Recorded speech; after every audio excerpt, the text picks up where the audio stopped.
మోకాల నొప్పులకు ఎటువంటి సర్జరీ లేకుండా ఎపియాన్ పెయిన్ క్లినిక్ అందిస్తున్న అత్యాధునిక చికిత్స.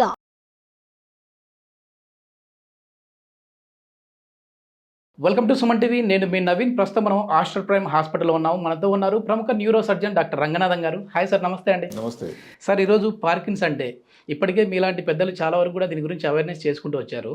సో ఇంకా కొద్దిమంది తెలియని వాళ్ళ కోసము అసలు దీని లక్షణాలు ఏ విధంగా ఉంటాయి, ఎందుకు దీనికంటే ఒక స్పెసిఫిక్ డే వచ్చింది సార్? అంటే ఇప్పుడు ప్రపంచంలో ఇప్పుడు ప్రతీది ఏమిటంటే ప్రతిదీ epilepsy day, brain tumour day, world health day, అలాగే పార్కిన్సన్ వ్యాధి డే, ఆల్జిమర్స్ డే. అంటే ఏమిటంటే ఈ అవగాహన ఎందుకు కల్పించాల్సి వచ్చిందంటే 2025 వచ్చి ఇన్ని సంవత్సరాల తాలూకా ఆరోగ్య శాస్త్రం ప్రగతి చెందినా కూడా దాని తాలూకా పద్ధతి మారుతూ ఉంది.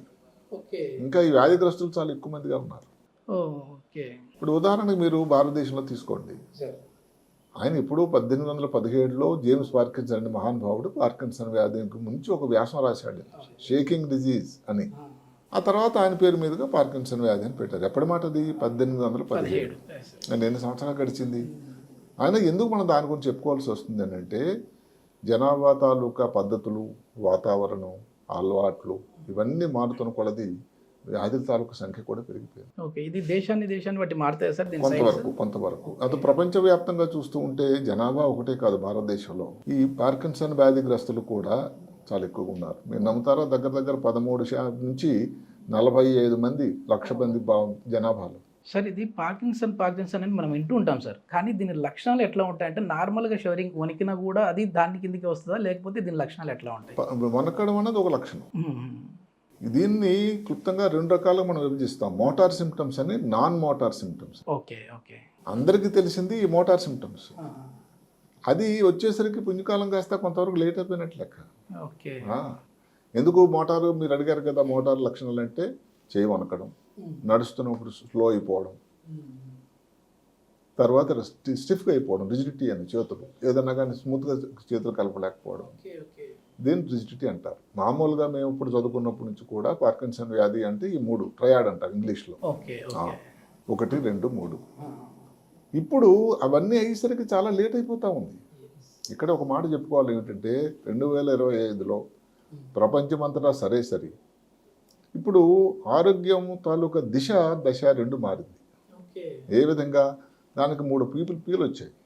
ప్రోయాక్టివ్ అంటే ముందే అంచనా వెలగడం. రెండవది ప్రివెంటివ్ అంటే రాకుండా నివారణ చేయడం. ప్రిడిక్టివ్ రావచ్చు ఈ వ్యక్తికి అని ఆలోచన చేయడం. సో ఇప్పుడు వైద్య విధానం ఏం మారిందంటే ప్రోయాక్టివ్, ప్రిడిక్టివ్, దెన్ ప్రివెంటివ్. అంటే కానీ కష్టం వచ్చిన తర్వాత వైద్యం ఎలాగో చేస్తున్నారని అందరూ గుర్తుపడుతున్నారు. ఈ భాగంలోనే లక్షణాలతో ఒక వరస మారింది. ఇప్పుడు మీరు ఆశ్చర్యపోతారు.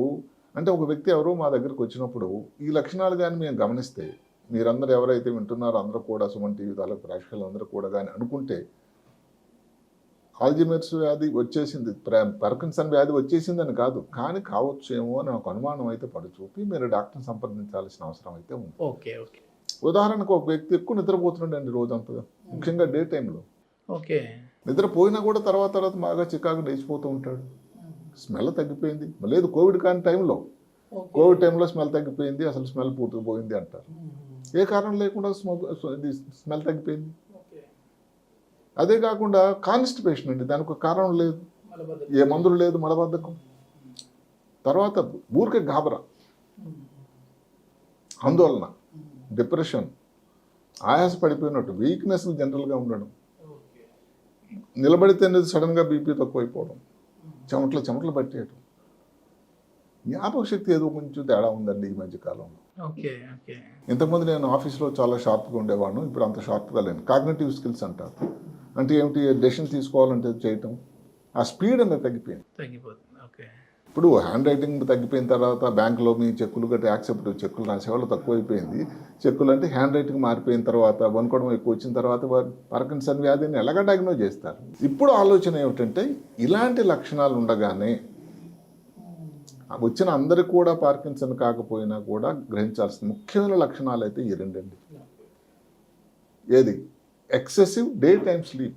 ఓకే, అంటే అది. నిద్ర లేని సమస్య కూడా దీంట్లో సింటమ్ గా అదే గుర్తిస్తాం కదా ఇప్పుడు. ఇప్పుడు నిద్ర ఎక్కువైన ఇబ్బంది, తక్కువైన ఇబ్బంది. అదే ప్రాబ్లం. అంటే ఏంటంటే ఇందులో గమనించాల్సింది ఏంటంటే డే టైమ్ డే స్లీప్. టైంలో నిద్ర. మామూలుగా భగవంతుడి ఇచ్చిన సమయం ఏంటంటే రాత్రి నిద్రపోవటం, అది సహజం.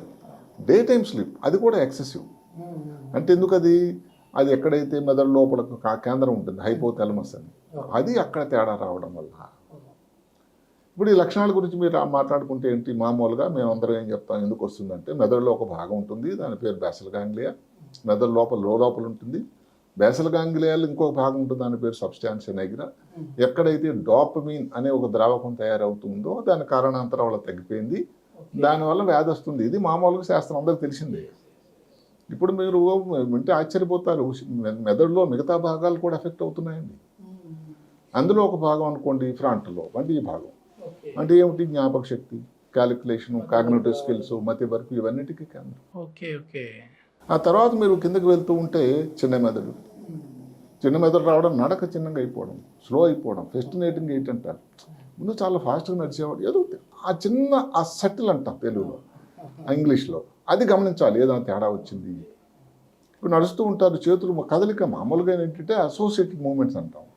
ఆ చేతులు కదలకుండా ఇలా నడుస్తూ ఉంటారు, అంటే ఆ మార్పు రావాలి. మొక్కలో ముందులాగా లేడు, మాస్క్ లైక్ ఫేసెస్, ఏదో జోక్ వేసారు మీరు నవ్వడు, ఇలాంటి మార్పులు ఇవన్నీ కూడా న్యూరోకి సంబంధించే కదా సార్, మొత్తం అన్నీ అంతా కూడా మన న్యూరోకి ఫేస్ ఎక్స్ప్రెషన్ కావచ్చు, మన నడక కావచ్చు, చేతులు కదలిక కావచ్చు. ఈ రెండు కూడా అదే నేను చెప్పాను కదా. ఇప్పుడు అలాగా ఇప్పుడు ఇంకొక భాగం ఉంది లింబిక్ సిస్టమ్ అని, ఎక్కడైతే ఆందోళన, తర్వాత డిప్రెషన్, మెదడు లోపల ఉంటుంది లింబిక్ సిస్టమ్. ఓకే, అక్కడే ఇన్సులిన్ ఒక ప్రాంతం ఉంటుంది, ఏదైతే బాగా మెమరీకి వీటిలాంటికి కేంద్రం.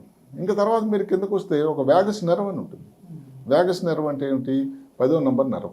ఈ మధ్య కాలంలో శాస్త్రం ఏమిటంటే మనకు పొట్టకి, జీర్ణాశయానికి, గట్కి, బ్రెయిన్కి ఒక లింక్ ఉంది అని. అంటే కిలో తేడా ఉంటే దాని ఎఫెక్ట్ బ్రెయిన్లో వస్తుంది, సెకండ్ బ్రెయిన్ అంటే ఉంటారు. Second brain. ఇంకొకటి ఇప్పుడు ఇందాక చెప్పుకున్నాం, వాసన కోసం ఉండేటువంటి ఆల్ఫాక్టరీ నెర్వ్ అంటే 1వ నంబర్ నెర్వ్. వ్యాగస్ నెర్వ్ 10వ నంబర్ అయితే ఆల్ఫాక్టరీ నెర్వ్ 1వ నంబర్ నెర్వ్. స్మెల్ తగ్గిపోయింది. ఈ స్మెల్ గురించి ఎక్కువ కొత్త పరిశోధన వచ్చింది. ఎవరో ఒక స్త్రీ ఈ మధ్యకాలంలోనే, బ్రిటిష్ దేశస్తురాలు, వాళ్ళ ఆయన దగ్గర ఏదో ఒక పెక్యులర్ స్మెల్ ఆమెకు తెలిసిందట. ఏమిటది, మస్కీ స్మెల్ అంటారు. మస్కీ స్మెల్ అంటే తెలుగులో అంటే కస్తూరి వాసన, కొంచెం గాఢంగా వేడిగా ఉన్నట్టు ఒక ఆ స్మెల్ అనమాట. ఏదో విచిత్రమైన వాసన, చెడు వాసన కాదు మళ్ళీ. అది కూడా వాళ్ళ ఆయన తాలూకా శరీర భాగం నుంచి. ఓకే, ఇప్పుడు అది ఒక పెద్ద పరిశోధన వ్యాసం అయిపోయింది. దాని పేరు పార్కిన్సన్ స్మెల్ టెస్ట్ అంటారు. ఎందుకు, శరీరంలో ఈ స్వెట్ ఏదైతే ఉందో, చెమట గ్రంథులు ఉంటాయి, అవన్నీ ఉండే దగ్గర పర్టికులర్ మెడ భాగంలో ఇవి వచ్చి దాని లోపల ఉండేటువంటి కొన్ని వాలటైల్ ఆర్గానిక్ కాంపౌండ్స్ అని ఉంటాయి, అవి అలాగ బయటికి రావడం వల్ల ఓకే ఈ వాసన వస్తుంది అని. ఇప్పుడు దానికి అక్కడ నుంచి కానీ మీరు ఏదైనా స్వాబ్ లాగా, ఇప్పుడు థ్రోట్ స్వాబ్ తీసారనుకోండి, దాని నుంచి 95% అటండి ఏది పాజిటివిటీ. అలాగే ప్రిడిక్ట్ అంటే ఏంటి, ముందే వచ్చేటువంటి అవకాశం తెలుసుకోవచ్చు. అలాగే ఈ మధ్యకాలంలో ఒక కొత్త స్కేల్ ఒకటి వచ్చింది, దాని పేరు ఏమిటంటే సెపరేట్గా పెద్ద చెప్పేసి కొంచెం కాంప్లికేటెడ్. పార్కిన్సన్ డిజీజ్ అంటే పిఆర్. ఎన్విరాన్మెంట్, మనం ఉండే వాతావరణం, మనం ఏ రోజు దానికి ఇంపార్టెన్స్ ఇవ్వలేదు. గాలిలో ఉండేటువంటి తాలూకా పొల్యూషన్ కానివ్వండి, ఎవరో మామూలుగా ఈ పెస్టిసైడ్స్ స్ప్రే చేస్తూ ఉంటారు, లేకపోతే ఇంకేమైనా కెమికల్స్ కానీ ఇండస్ట్రీలో పనిచేస్తున్నారు, వాళ్ళకు పార్కిన్సన్ వ్యాధి వస్తుంది. Okay okay. ఏ స్త్రీలలో ఎక్కువ, పురుషులలో ఎక్కువ అని.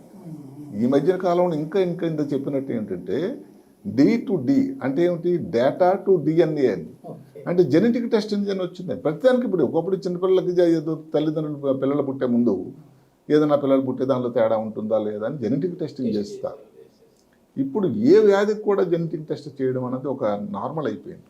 ఓకే, అంటే జెనెటిక్ టెస్ట్లో తెలిసిపోతుందా సార్ కొంతవరకు? అంటే ఇవి ఎలాగుంటుందంటే ఇవన్నీ ఇంకా స్టిల్ ఒక ఆలోచనలో ఉన్నాయి ఇవన్నీ.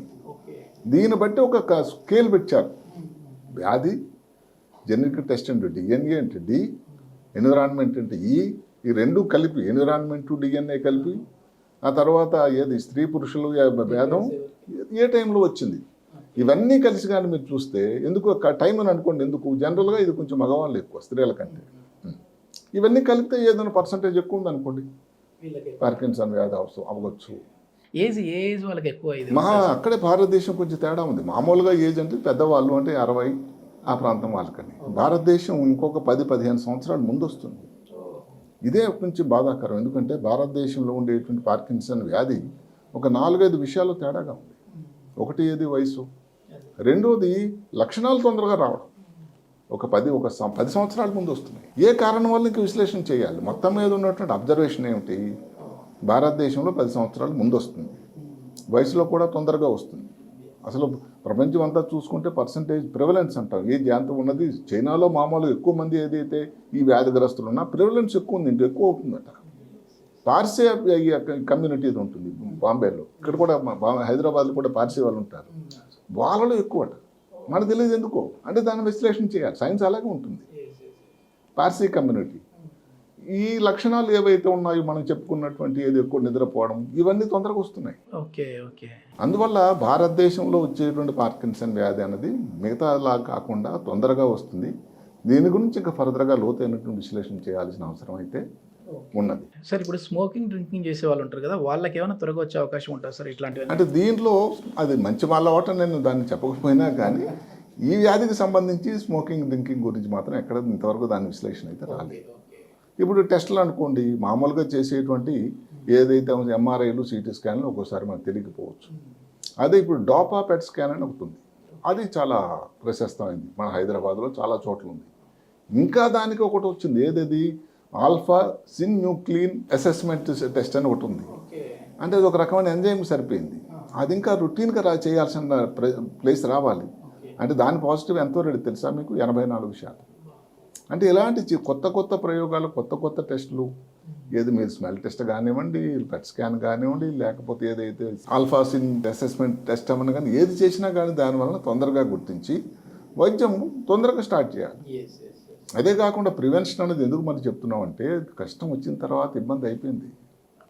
ఇప్పుడు మాటకి మీరు కెమికల్ వల్ల రావచ్చు ఈ వ్యక్తికి అని ప్రతిదీ. ఇప్పుడు ఒక వ్యక్తి కెమికల్ ఫ్యాక్టరీలో పనిచేస్తున్నాడు, ఈ పరీక్షలు చేశారు, మగవాడు, వయసు కూడా దగ్గర 45-50 కొన్ని సంవత్సరాల నుంచి పనిచేస్తున్నాడు. ముందే కానీ ఈ స్కేల్ ద్వారా కానీ ఈ వ్యక్తికి పార్సల్ అనేది రావచ్చు అని కానీ మనం అంటే కొంచెం జాగ్రత్తలు అక్కడ నుంచి దాన్ని తప్పించడం కానీ ఇంకేదైనా డస్క్ జాబ్ ఇవ్వాల్సింది కానీ, ఉద్యోగం తీసేమని కాదు, కుటుంబం ఎట్లా నడుస్తుంది. అది ఈ రోజున వైద్యం అన్నది ఆ దిశలో. మందులు అన్నది సరే మామూలుగా ఏదైతే ఉందో ఎల్డోపా, కార్బిడోపా అని మందులు, ఇంకా కొన్ని మందులు ఉన్నాయి, సెలిజిన్ అని.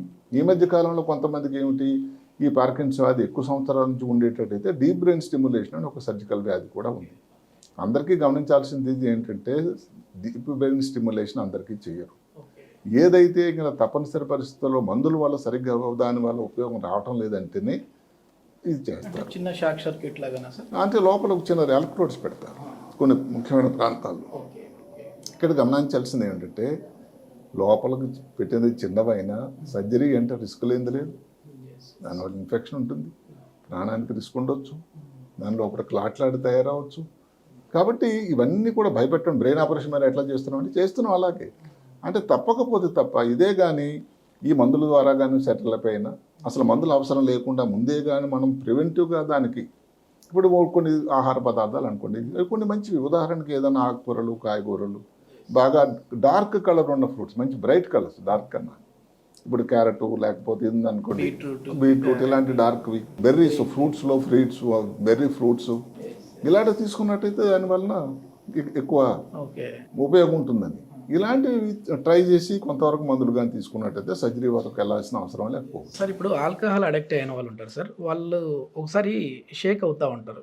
సో అది ఇది ఒకే లక్షణమా లేదా? లేదు, అంటే ట్రెమర్ అనేది చాలా లక్షణాలు ఉన్నాయి. ఉదాహరణకి పెద్ద వయసు ఎసెన్షియల్ ట్రెమర్ అంటారు, అదేది 50-60 తర్వాత కొంతమందికి వస్తుంది. సెరిబెల్లం ఏదైతే మాట్లాడుకున్నామో దాని ఇన్వాల్వ్మెంట్, చిన్న మెదడు ఇన్వాల్వ్మెంట్ వస్తుంది. మీరు చెప్పిన ఆల్కహాల్, అక్కడ లివర్ ఎఫెక్ట్ వల్ల ఆల్కహాల్ విత్డ్రాల్ సిండ్రోమ్ ఆల్కహాల్ టైంలో వస్తుంది. ఇట్లా ఏ కారణం అన్నది ఒక్కొక్క దానికి కొన్ని విశ్లేషణ చేయాల్సి ఉంటుంది. ట్రెమర్ అనేది ఒక లక్షణం, అది వ్యాధి కాదు. అది ఏ వ్యాధి వల్ల వచ్చింది మనం నిర్ధారణ చేయాల్సి ఉంటుంది. నిజంగా అసలు చాలా గ్రేట్ సార్ మొత్తం. ఎందుకంటే అసలు మన సిస్టమ్ మొత్తం కూడా ఈ నర్వ్ సిస్టమ్ మీదనే బాడీ మొత్తం డిపెండ్ అయి ఉంటుంది. సో అందుకనే ఆ దేవుడు అక్కడికి పెట్టాడు బ్రెయిన్, అంతే కదా. ఏది కదలాలన్నా ఇది ముందు పని చేయాలి. ఆయన తాలూకు అనుమతి లేకుండా శరీరంలో చిన్న అణువు కూడా కదలదు. మెదడుని అంతగా అతని కపాలాన్ని, ఎన్నిసార్లు నేను చెప్పిన మాట ఏంటంటే, సృష్టికర్త అంత గట్టి కపాలాన్ని, పురి భాగాన్ని ఎందుకు అమర్చాడు? ఆయన కూడా దాని ముఖ్యత తెలుసు. అందుకనే ఏదో అందరికీ చెప్తాను, చిన్న ఏదో యాక్సిడెంట్ అయితే ఇక్కడ బోన్ ఇరిగిపోతుంది. తల బోన్ అంత ఫ్రాక్చర్ చేయడం అంత సింపుల్ కాదు అది. ఓకే మేము ఆపరేషన్ చేసినప్పుడు దాని మీద ఒక హోల్ చేయాలంటే ఇప్పుడైతే ఎలక్ట్రిక్ డ్రిల్స్ వచ్చాయి. ఒకప్పుడు అయితే అరగంట 40 నిమిషాలు పట్టేది. ఏదో మేము అక్కడ ఢిల్లీ ఏంటి చదువుకున్నప్పుడు ఎవరన్నా హర్యానా పంజాబ్ నుంచి వస్తే వచ్చి స్ట్రాంగ్ ఉంటారు వాళ్ళకు రంధ్రం చేయాలంటే అంతసేపు పట్టేది. ఇప్పుడు ఎలక్ట్రికల్ డ్రిల్స్ వచ్చి ఎలాగైనా న్యూరో సర్జరీ కొంత ఈజీ అయింది. మొత్తం మీద ఏంటంటే ఆ కపాలం భాగం తాలూకా ముఖ్యత ఆ భగవంతుడు గమనించే ఆ మెదడు తాలూకు ముఖ్యత దానికి అంత కవచాన్ని అమర్చాడు. ఇది మొత్తానికి ఏంటంటే ఈ ఎక్కువ ఉదయం సమయంలో ఎక్కువ నిద్రపోయినా కాన్స్టిపేషన్ ప్రాబ్లం వచ్చినా కొంచెం ఆందోళన చెందినా కూడా ఏదో లైట్ అయితే తీసుకోకండి. వాసన తగ్గిన మెయిన్. సో ఒకప్పుడు కోవిడ్ టైంలో వాసన కోల్పోయారంటే ఏదో కొంచెం అదే కోవిడ్ అనుకోవచ్చు. కోవిడ్ కాని సమయంలో కూడా వాసన కోల్పోతా ఉన్నారు. అదే కాక నిలబడగానే కళ్ళు తిరిగి పడిపోయారని ఒక ఫీలింగ్ ఉంటుంది. దాని పోస్టరల్ హైపోటెన్షన్ అంట. ఓకే, ఆ ప్రాబ్లం కూడా దీనికి వస్తుంది. ఇంత మనం చెప్పుకున్నాము. అలాగే ఎక్కువ చెమట పట్టింది అనుకోండి, అది అయిందని కాదు. ఒకసారి మీరు ఇలా చెమట టెస్ట్ మనం ఇంత చెప్పుకున్న స్కిన్ టెస్ట్ పంపిస్తే వాలటైల్ ఆర్గానిక్ కాంపౌండ్స్ అనేది ఎంత గొప్ప ఇది అవుతుంది. అందులో నా భాగ్యనగరం నిజంగా భాగ్యనగరం, అన్ని సౌకర్యాలు ఉన్న నగరం ఇది. అలాంటి అడ్వాంటేజ్ని తీసుకోవడం, దానివల్ల తొందరగా దాన్ని డయాగ్నోస్ చేసి ఒకవేళ ఇబ్బంది వస్తే ఎవరు తప్పు కాకపోవచ్చును. జెనెటిక్ కాగుతాలో టెస్టింగ్ ఉంది ఇక్కడ. ఇప్పుడు మాటకి ఇప్పుడు చూసుకున్నట్టయితే ఈ ఏవైతే ఉన్నాయో జీన్స్ కోసం ఏదో పింక్ అని, ఏదో జీబీకే అని, పిఎంకే అని, ఇలాగే చాలా 6-7 జీన్స్ పేర్లు ఉన్నాయండి. ఇది టెస్ట్ చేసి ఏదో ఒక జీన్లో కానీ పాజిటివ్ వచ్చినట్టు ఇది కావచ్చు అని. ఈ మధ్యకాలంలో ఏమిటంటే గుండెకు వచ్చిన గుండెపోటు కానీ, బ్రెయిన్ ట్యూమర్స్కి కానీ, స్ట్రోక్ రావడానికి కానీ, పార్కిన్సన్ వ్యాధి రావడానికి కానీ ఇది ముఖ్యంగా. అంటే ఏమిటి, ఇందాక చెప్పినట్టుగానే D to D data artificial intelligence ఉంది. మీరు ఈ పాత రిపోర్ట్లు పాత పేషెంట్ల మీద పార్కిన్సన్ వ్యాధి తాలూకు వాళ్ళకి కానీ మనం దాన్ని అనలైజ్ చేస్తే ఏ లక్షణం వస్తే ముందుగా వాళ్ళకి వచ్చిందని తెలిసిపోద్దుగా. ఇప్పుడు మన లెక్కలేసి దాన్ని ఎంట్రీ చేయడం కష్టం. మరి ఆ అడ్వాంటేజ్ తీసుకుంది. అదే కాకుండా ఎలక్ట్రానిక్ మెడికల్ రికార్డ్స్ పాత పేషెంట్ చెప్పినట్టుగా మీరు ఎంత డేటా పెట్టండి నిమిషాల్లో చేసేస్తుంది. ఆ గ్రాక్ అని వచ్చింది, ఆర్టిఫిషియల్ ఇంటెలిజెన్స్. ఈ అడ్వాంటేజ్లను తీసుకుంటే పేషెంట్లకు ఉపయోగకరంగా. అదే ముందుగానే కొంచెం ఈసారి చెప్పిన సైన్స్ ఏమైనా కనపడ్డాయి అంటే మాత్రం దాన్ని నెగ్లెక్ట్ చేయకుండా డాక్టర్ని అయితే విజిట్ అవ్వండి. సో దానికి సంబంధించిన టెస్ట్లు అయితే ఉన్నాయి, దీనికి సంబంధించి మంచి ట్రీట్మెంట్ అయితే అందిస్తూ ఉన్నారు. Thank you sir. Thank you. నమస్కారం.